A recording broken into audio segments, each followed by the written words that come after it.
ನಾವು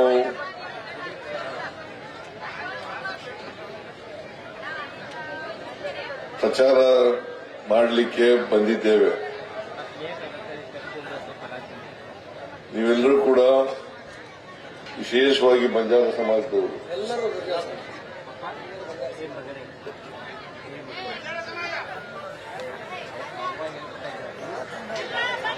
ಎಲ್ಲ ತಾಂಡಗಳಿಂದ ಬಂದು ಸೇರಿದ್ದೀರಿ.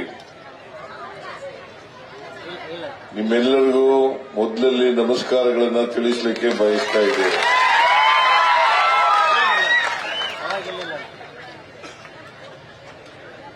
ನೀವೆಲ್ಲರೂ ಪರಿಶಿಷ್ಟ ಜಾತಿಗೆ ಸೇರಿದಂತವರು.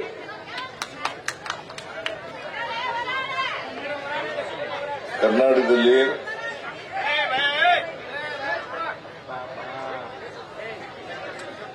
ಬಹಳ ವರ್ಷಗಳ ಹಿಂದೆ ನಿಮ್ಮನ್ನ ಪರಿಶಿಷ್ಟ ಜಾತಿಗೆ ಸೇರಿಸಿ ಅಲ್ಲಿಂದ ನೀವೆಲ್ಲರೂ ಕೂಡ ಪರಿಶಿಷ್ಟ ಜಾತಿಗೆ ಸೇರಿದವರಾಗಿರ್ತೀರಿ. ನಿಮ್ಮನ್ನ ಪರಿಶಿಷ್ಟ ಜಾತಿಗೆ ಸೇರಿಸಿದವರು ಕಾಂಗ್ರೆಸ್ ಪಕ್ಷದವರು ಅಂತಕ್ಕಂಥದ್ದನ್ನ ಮರೀಲಿಕ್ಕೆ ಸಾಧ್ಯ ಇಲ್ಲ.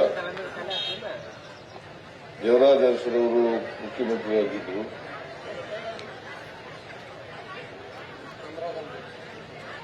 ಶ್ರೀಮತಿ ಇಂದಿರಾ ಗಾಂಧಿಯವರು ದೇಶದ ಪ್ರಧಾನಮಂತ್ರಿಯಾಗಿದ್ದರು.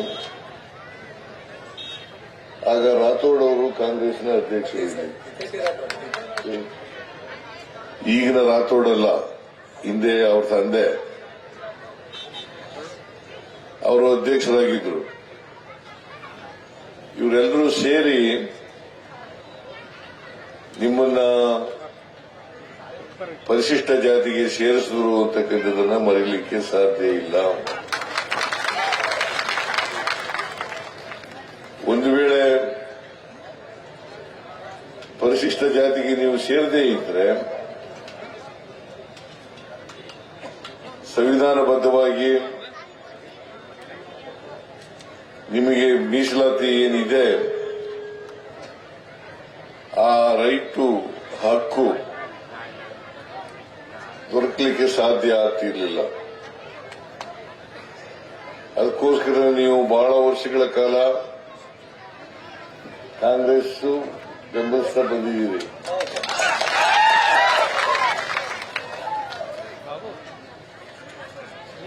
ನಮ್ಮ ಸಂವಿಧಾನ ಬರಕ್ಕಿಂತ ಮುಂಚಿತವಾಗಿ ಬ್ರಿಟಿಷ್ನವರು ಆಳ್ವಿಕೆಯನ್ನು ಮಾಡ್ತಾ ಇದ್ರು.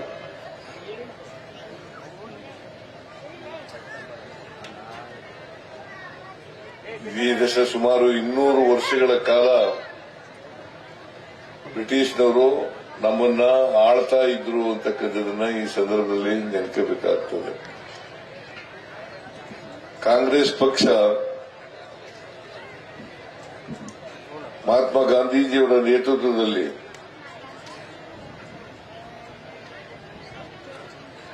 ಸ್ವಾತಂತ್ರ್ಯ ಹೋರಾಟವನ್ನು ಮಾಡಿ ಈ ದೇಶಕ್ಕೆ ಸ್ವಾತಂತ್ರ್ಯವನ್ನ ತಂದುಕೊಟ್ಟವರು ಕಾಂಗ್ರೆಸ್ ಪಕ್ಷದವರು ಅಂತಕ್ಕಂಥ ಮಾತುಗಳನ್ನ ಈ ಸಂದರ್ಭದಲ್ಲಿ ನಮಗೆ ತಿಳಿಸಲಿಕ್ಕೆ ಬಯಸ್ತಾ ಇದ್ದೇನೆ. ಕಾಂಗ್ರೆಸ್ ಪಕ್ಷ ಇಲ್ಲದೆ ಹೋಗಿದ್ರೆ ಮಹಾತ್ಮ ಗಾಂಧೀಜಿಯವರು ದಕ್ಷಿಣ ಆಫ್ರಿಕಾದಿಂದ ಈ ದೇಶಕ್ಕೆ ಬರದೇ ಹೋಗಿದ್ರೆ ನಮಗೆ ಇಷ್ಟು ಬೇಗ ಸ್ವಾತಂತ್ರ್ಯ ಸಿಗಲಿಕ್ಕೆ ಸಾಧ್ಯ ಆಗ್ತಾ ಇರಲಿಲ್ಲ. ಆದರೆ ಒಂದನ್ನ ಜ್ಞಾಪಕ ಇಟ್ಕೋಬೇಕು,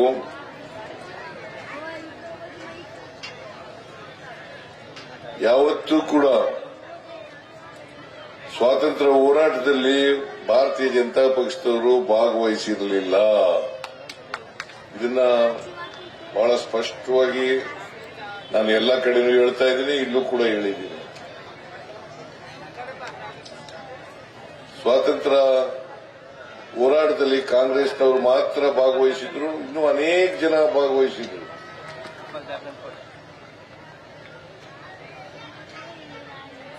ಆಸ್ತಿ ಪಾಸ್ತಿಗಳನ್ನ ಕಳ್ಕೊಂಡಿದ್ದಾರೆ, ಪ್ರಾಣ ತೆತ್ತಿದ್ದಾರೆ. ಬಹಳ ಜನ ಸ್ವಾತಂತ್ರ್ಯ ಹೋರಾಟದಲ್ಲಿ ಭಾಗವಹಿಸಿ ಈ ದೇಶಕ್ಕೆ ಸ್ವಾತಂತ್ರ್ಯ ತಂದುಕೊಟ್ಟಿದ್ದಾರೆ. ಆದರೆ ಭಾರತೀಯ ಜನತಾ ಪಕ್ಷದವರು ಅವತ್ತು ಜನಸಂಘ ಇತ್ತು, ಅದಕ್ಕಿಂತ ಹಿಂದೆ RSS ಅಂತ ಇರ್ತಿತ್ತು. 1925ರಲ್ಲಿ ಪ್ರಾರಂಭ ಆಯಿತು. 1925ರಲ್ಲಿ RSS ಪ್ರಾರಂಭ ಆಯಿತು. ನಮಗೆ ದೇಶಕ್ಕೆ ಸ್ವಾತಂತ್ರ್ಯ ಬಂದದ್ದು ಸುಮಾರು 22 ವರ್ಷಗಳು ಹೋರಾಟ ಮಾಡಿದ್ರೂ ಕೂಡ ಯಾವ ಮುಖಂಡರು ಕೂಡ ಸ್ವಾತಂತ್ರ್ಯ ಹೋರಾಟದಲ್ಲಿ ಭಾಗವಹಿಸಲಿಲ್ಲ. ಇದನ್ನ ತಾವೆಲ್ಲರೂ ಕೂಡ ಅರ್ಥ ಮಾಡ್ಕೊಂಡಿದ್ದೀರಿ ಅಂತಕ್ಕಂಥದ್ದು ನನ್ನ ಭಾವನೆ. ನಾವು ಈ ದೇಶದಲ್ಲಿ ಸ್ವಾತಂತ್ರ್ಯ ಬರದೇ ಹೋಗಿದ್ರೆ ನಾವೆಲ್ಲರೂ ಕೂಡ ಮಂತ್ರಿಗಳು ಆಗ್ತಿರ್ಲಿಲ್ಲ, ದಲಿತರು ಮಂತ್ರಿಗಳಾಗ್ತಿರ್ಲಿಲ್ಲ, ಹಿಂದುಳಿದವರು ಮಂತ್ರಿಗಳಾಗ್ತಿರ್ಲಿಲ್ಲ. ಅಷ್ಟೇ ಯಾಕೆ ನರೇಂದ್ರ ಮೋದಿ ಪ್ರಧಾನಮಂತ್ರಿ ಆಗಿದ್ದಾರಲ್ಲ, ಅವರು ಕೂಡ ಪ್ರಧಾನಮಂತ್ರಿ ಆಗ್ತಾ ಇರಲಿಲ್ಲ. ನಾವೆಲ್ಲ ಸ್ವತಂತ್ರ ಭಾರತದ ಪ್ರಜೆಗಳು. ನಾನು ಸ್ವತಂತ್ರ ಬರೋದಕ್ಕಿಂತ ಮುಂಚಿತವಾಗಿ ಜನಿಸಿದ್ದೆ. ಯಾಕಂದ್ರೆ ನನ್ನ ಡೇಟ್ ಆಫ್ ಬರ್ತ್ ಇರ್ತಕ್ಕಂಥದ್ದು ಆಗಸ್ಟ್ 3, 1947.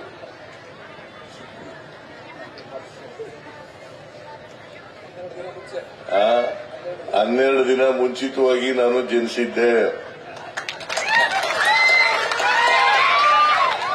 ಆದರೆ ಸ್ವಾತಂತ್ರ್ಯ ಹೋರಾಟ ಗೊತ್ತಿಲ್ಲ ನನಗೆ.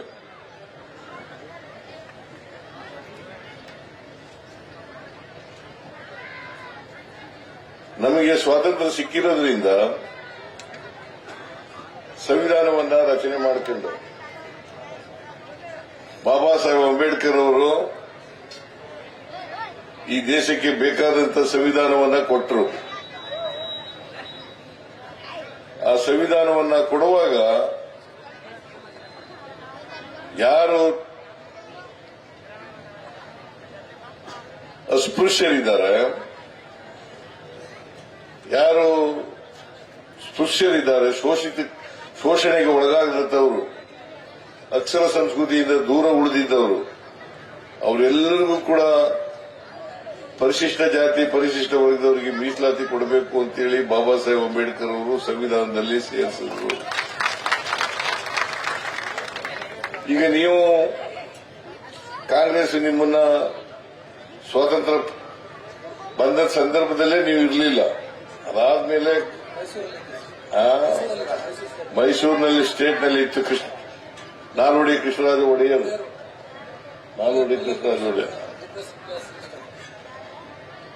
ಅವರು ಮಾಡಿದ್ರು. ಆದರೆ ದೇಶದಲ್ಲಿ ಇರಲಿಲ್ಲ. ದೇಶದಲ್ಲಿ ನೀವೆಲ್ಲ ಮಾಡಿದ್ಮೇಲೆ, ಸಂವಿಧಾನ ಬಂದ ಮೇಲೆ ನೀವೆಲ್ಲರೂ ಕೂಡ SC ಜನಾಂಗಕ್ಕೆ ಸೇರಿದವರು. ಕಾಂಗ್ರೆಸ್ ನಿಮ್ಮನ್ನ ಸೇರ್ಪಡೆ ಮಾಡತಕ್ಕಂಥ ಕೆಲಸವನ್ನ ಮಾಡ್ತು. ಆಮೇಲೆ ನಾನು ಮುಖ್ಯಮಂತ್ರಿ ಆಗಿದ್ದೆ 2013ರಿಂದ 2018ವರೆಗೆ. ಅವತ್ತು ನೀವೆಲ್ಲ ತಾಂಡಗಳಿದ್ದೀರಿ. ಕಂದಾಯ ಗ್ರಾಮಗಳನ್ನ ಮಾಡಲಿಕ್ಕೆ ಒಂದು ಕಮಿಟಿಯನ್ನ ಮಾಡಿ, ಆ ಕಮಿಟಿಯ ವರದಿ ಮೇಲೆ ನಾವು ಸರ್ಕಾರ ತಿದ್ದುಪಡಿಗಳನ್ನು, ಕಾನೂನನ್ನ ತಿದ್ದುಪಡಿ ಮಾಡಿ, ರೆವಿನ್ಯೂ ಆಕ್ಟ್ಗೆ ತಿದ್ದುಪಡಿ ಮಾಡಿ, ವಾಸಿಸುವನೇ ಮನೆಯ ಒಡೆಯ ಅಂತಕ್ಕಂಥ ಮಾಡ್ತಕ್ಕಂಥ ತೀರ್ಮಾನವನ್ನ ಮಾಡಿದೆ. ಅದಕ್ಕಿಂತ ಹಿಂದೆ ಮಾಡಿರಲಿಲ್ಲ. ಅದಕ್ಕಿಂತ ಹಿಂದೆ ಬಿಜೆಪಿಯವರು 2008ರಿಂದ 2013ವರೆಗೆ ಇದ್ರು, ಅವರು ಮಾಡಲಿಲ್ಲ. ನಾನು ಮಾಡಿದೆ ಅಂತಕ್ಕಂಥ ಅದು ಹೆಗ್ಗಳಿಕೆಯಲ್ಲ, ಆದ್ರೆ ನೀವು ಅದಕ್ಕೆ ಡಿಸರ್ವ್ ಇದ್ದೀರಿ. ಅದಕ್ಕೋಸ್ಕರವಾಗಿ ಮಾಡ್ತಕ್ಕಂಥ ಕೆಲಸವನ್ನ ಮಾಡಿದೆ. ನಿಮಗೆ ಇನ್ನೂ ಹಕ್ಕುಪತ್ರಗಳು ಸಿಕ್ಕಿಲ್ಲದೆ ಹೋದ್ರೆ, ಪಟ್ಟಗಳು ಸಿಕ್ಕಿಲ್ಲದೆ ಹೋದ್ರೆ ಕೂಡಲೇ ಅದನ್ನು ಕೊಡಿಸ್ತಕ್ಕಂಥ ಕೆಲಸವನ್ನು ಮಾಡೋಣ. ಕೆಲವು ಭಾಗಗಳಲ್ಲಿ ಕೊಟ್ಟಿದ್ದೀವಿ. ಕೆಲವು ಭಾಗಗಳಲ್ಲಿ ಕೊಟ್ಟಿದ್ದೀವಿ, ಇನ್ನು ಕೆಲವು ಕಡೆ ಕೊಟ್ಟಿಲ್ಲ. ಆ ಕೊಡ್ತಕ್ಕಂಥ ಕೆಲಸವನ್ನು ಕೂಡ ಮಾಡಿಸ್ತೇವೆ ಅಂತಕ್ಕಂಥ ಮಾತುಗಳನ್ನ ಈ ಸಂದರ್ಭದಲ್ಲಿ ಹೇಳಲಿಕ್ಕೆ ಬಯಸ್ತಾ ಇದ್ದೇನೆ. ಜೊತೆಗೆ ಒಳ ಮೀಸಲಾತಿ ಬಗ್ಗೆ ಪ್ರಸ್ತಾಪ ಮಾಡಿದ್ರಿ. ಯಾವ ಕಾರಣಕ್ಕೂ ಕೂಡ ನಾನು ಸಾಮಾಜಿಕ ನ್ಯಾಯದ ಪರವಾಗಿರ್ತಕ್ಕಂಥವನು. ಯಾವತ್ತೂ ಕೂಡ ಒಳ ಮೀಸಲಾತಿಯಲ್ಲಿ ನಿಮಗೆ ಅನ್ಯಾಯ ಮಾಡಲಿಕ್ಕೆ ಬಿಡಲ್ಲ. ನಿಮಗೂ ನ್ಯಾಯ ಸಿಗ್ಲೇಬೇಕು. ಒಳ ಮೀಸಲಾತಿ ಇದೆಯಲ್ಲ, ನಿಮಗೂ ನ್ಯಾಯ ಸಿಗ್ಲೇಬೇಕು. ಅದರಿಂದ ನಿಮ್ಮ ರಕ್ಷಣೆ ಮಾಡತಕ್ಕಂಥ ಕೆಲಸ ನಮ್ಮದು ಅಂತಕ್ಕಂಥ ಕೆಲಸ. ನಿಮಗೆ ಈ ವಿಚಾರನ ತಿಳಿಸ್ತಕ್ಕಂಥದ್ದು ಅತ್ಯಂತ ಅವಶ್ಯ ಅಂತಕ್ಕಂಥ ಮಾತುಗಳನ್ನ ಅಲ್ಲಲ್ಲಿ ಹೇಳ್ತಾರೆ. ಸಿದ್ದರಾಮಯ್ಯನವರು ಸರಿಯಾದ ರೀತಿಯಲ್ಲಿ ಮಾಡಿಲ್ಲ. ನಾಗಮೋಹನ್ ದಾಸ್ ಅವರು ವರದಿ ಕೊಟ್ಟಾಗ ಆ ವರದಿಯನ್ನ ಸರಿಯಾದ ರೀತಿಯಲ್ಲಿ ಒಪ್ಪಿಕೊಂಡು ಸರಿಯಾಗಿ ಮಾಡಿಲ್ಲ ಅಂತಕ್ಕಂಥ ಮಾತುಗಳನ್ನ ಹೇಳ್ತಾ ಇದ್ದಾರೆ. ನಾವು ಒಳ ಮೀಸಲಾತಿ ಮಾಡುವಾಗ ನಾಗಮೋಹನ್ ದಾಸ್ ಅವರು ಸುಪ್ರೀಂ ಕೋರ್ಟ್ನವರು ಈಗ ತೀರ್ಪು ಕೊಟ್ಟಿದ್ದಾರೆ. ಒಳ ಮೀಸಲಾತಿ ಮಾಡಬೇಕು. ಒಳ ಮೀಸಲಾತಿ ಮಾಡಿದೀವಿ. ಸಂವಿಧಾನ ಕಾನೂನು ಕೂಡ ಆಗಿದೆ. ಅದರಲ್ಲಿ 6-6-5 ಲೆಫ್ಟ್ನವರಿಗೆ 6, ರೈಟ್ನವರಿಗೆ 6, ಗೋವಿ, ಲಮಾಣ, ಕೊರ್ಚ, ಕೊರ್ಮ ಇವ್ರಿಗೆಲ್ಲರಿಗೂ ಕೂಡ 5 ಮಾಡಿದೀವಿ. ನಿಮಗೆ ಅದರಲ್ಲಿ ನಾವು ಚರ್ಚೆ ಮಾಡಲಿಕ್ಕೆ ನಿಗದಿ ಮಾಡಿದ್ದು ಈ ಚುನಾವಣೆ ಬಂದದ್ರಿಂದ ಕೋಡ್ ಆಫ್ ಕಂಡಕ್ಟ್ ಇರೋದ್ರಿಂದ ಮುಂದೂಡಿದೀವಿ. ಅದು ಮತ್ತೆ ಚರ್ಚೆ ಮಾಡಿ ನಿಮಗೆ ಅನ್ಯಾಯ ಆಗದೆ ರೀತಿಯಲ್ಲಿ ನೋಡ್ಕೊಳ್ತೇವೆ ಅಂತಕ್ಕಂಥ ಮಾತುಗಳನ್ನ. ಆದ್ರಿಂದ ನೀವ್ಯಾರು ಕೂಡ ಆತಂಕ ಪಡಬೇಕಾದಂತ ಅಗತ್ಯ ಇಲ್ಲ. ಗುರುಗಳು, ನೀವು ಕೂಡ ಆತಂಕ ಪಡಬೇಕಾದಂತ ಅಗತ್ಯ ಇಲ್ಲ. ನಾವು ಸಾಮಾಜಿಕ ನ್ಯಾಯದಲ್ಲಿ ನಂಬಿಕೆ ಇಟ್ಕೊಂಡಿರ್ತಕ್ಕಂಥವ್ರು. ಬುದ್ಧ, ಬಸವ, ಅಂಬೇಡ್ಕರ್, ಗಾಂಧೀಜಿ ಇವರ ವಿಚಾರಗಳಲ್ಲಿ ನಂಬಿಕೆ ಇಟ್ಕೊಂಡಿರ್ತಕ್ಕಂಥವ್ರು. ಮತ್ತೆ ಸಂವಿಧಾನದಲ್ಲಿ ಹೆಚ್ಚು ನಂಬಿಕೆ ಇಟ್ಕೊಂಡಿರ್ತಕ್ಕಂಥ ನಡೀತಕ್ಕಂಥ ಜನ. ಸಾಮಾಜಿಕ ನ್ಯಾಯ ನಮ್ಮ ಪಕ್ಷದ ಮೂಲ ಸಿದ್ಧಾಂತ ಅಂತಕ್ಕಂಥ ಮಾತುಗಳನ್ನ ಈ ಸಂದರ್ಭದಲ್ಲಿ ತಿಳಿಸಲಿಕ್ಕೆ ಬಯಸ್ತಾ ಇದ್ದೇನೆ. ಅದರಿಂದ ಸಾಮಾಜಿಕ ನ್ಯಾಯ ಮಾಡುವಾಗ ಯಾರಿಗೂ ಅನ್ಯಾಯ ಆಗಬಾರದು. ನಿಮಗೂ ಅನ್ಯಾಯ ಆಗಬಾರದು, ಬೇರೆಯವ್ರಿಗೂ ಅನ್ಯಾಯ ಆಗಬಾರದು. ಅದನ್ನ ಮಾಡ್ತೇವೆ ಅಂತಕ್ಕಂಥ ಮಾತುಗಳನ್ನ ಹೇಳಿ ನಿಮಗೆ ಯಾರಾದರೂ ತಪ್ಪು ತಿಳುವಳಿಕೆ ಹಾಗಾದ್ರೆ ಭಾರತೀಯ ಜನತಾ ಪಕ್ಷದವ್ರು ಯಾಕೆ ಮಾಡಲಿಲ್ಲ? ಮೀಸಲಾತಿ ಕೊಟ್ಟವ್ರು ಯಾರು? ಕಾಂಗ್ರೆಸ್ ಅಲ್ಲ? ಅವ್ರು ಯಾಕೆ ಮಾಡಲಿಲ್ಲ? ನಿಮಗೆ 5 ಗ್ಯಾರಂಟಿ ಯೋಜನೆಗಳನ್ನ ಕೊಟ್ಟವ್ರು ಯಾರು? ಅದನ್ನು ವಿರೋಧ ಮಾಡಿದವರು ಯಾರು? ಬಿಜೆಪಿ ಇಲ್ಲ. ಬಡವರಿಗೆ ಫ್ರೀಯಾಗಿ ಬಸ್ನಲ್ಲಿ ತಿರುಗಾಡಲಿಕ್ಕೆ ವಿರೋಧ ಮಾಡಿದವರು ಯಾರು? ಬಿಜೆಪಿ. 2,000 ರೂಪಾಯಿ ಗೃಹಲಕ್ಷ್ಮಿ ಯೋಜನೆಯಲ್ಲಿ 2,000 ರೂಪಾಯಿ 1,26 ಲಕ್ಷ ಕುಟುಂಬಗಳಿಗೆ ಇವತ್ತು 2 ಲಕ್ಷ. ಏನಮ್ಮ ಯಾರು ಮಾಡಿದ್ದು?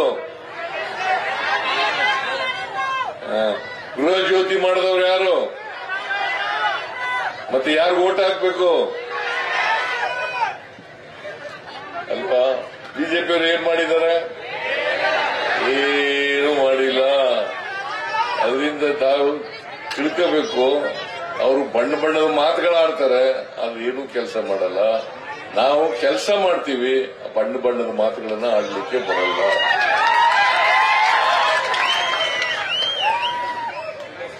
ನಮ್ಮ ಸರ್ಕಾರ ಬಂದ ಮೇಲೆ ಬಡವರ ಪರವಾಗಿ, ದಲಿತರ ಪರವಾಗಿ, ಹಿಂದುಳಿದವರ ಪರವಾಗಿ, ಮಹಿಳೆಯರ ಪರವಾಗಿ ಕಾರ್ಮಿಕರ ಪರವಾಗಿ ರೈತರ ಪರವಾಗಿ ಕೆಲಸ ಮಾಡ್ತಾ ಇದ್ದೀವಿ. ನಮ್ಮ ಪಕ್ಷ ಎಲ್ಲರನ್ನೂ ಒಳಗೊಂಡಂತ, ಯಾವುದೇ ಧರ್ಮ ಇರಲಿ, ಯಾವುದೇ ಜಾತಿ ಇರಲಿ, ಜಾತಿ ಧರ್ಮ ಬಹಳ ಮುಖ್ಯ ಅಲ್ಲ. ಅದರಿಂದ ಎಲ್ಲ ಜಾತಿ ಧರ್ಮ ಭಾಷೆ ಜನ ನಾವು ಅದಕ್ಕೋಸ್ಕರನೇ ಬಾಬಾ ಸಾಹೇಬರು ಒಂದು ಮಾತು ಹೇಳಿದ್ರು.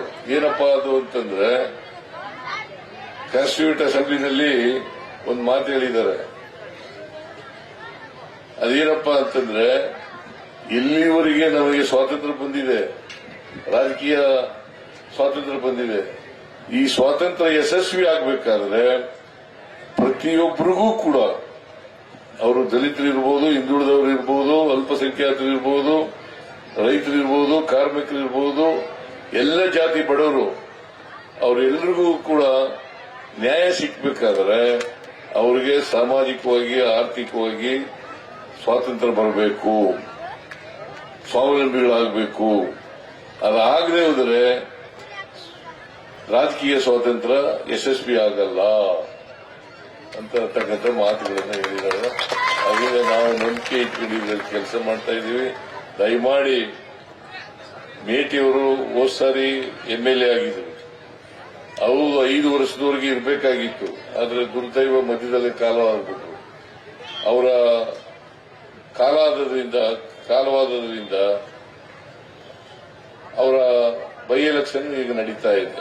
ಈ ಬೈ ಎಲೆಕ್ಷನ್ ನಲ್ಲಿ ಅವರ ಕುಟುಂಬದವರಿಗೆ ಟಿಕೆಟ್ ಕೊಟ್ಟಿದ್ದೀವಿ.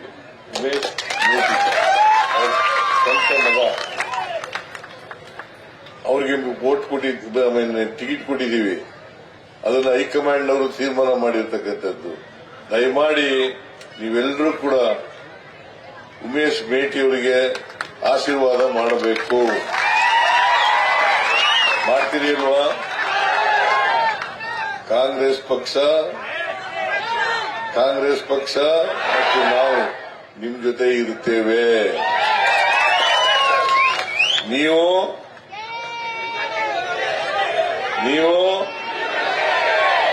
ಉಮೇಶ್ ಕತ್ತಿಯವರಿಗೆ ಆಶೀರ್ವಾದವನ್ನು ಮಾಡಬೇಕು. ಅಲ್ಲ, ಉಮೇಶ್ ಮೇಟಿಯವರಿಗೆ ಆಶೀರ್ವಾದವನ್ನು ಮಾಡಬೇಕು. ಮಾಡ್ತೀರಿ ಅಲ್ವಾ?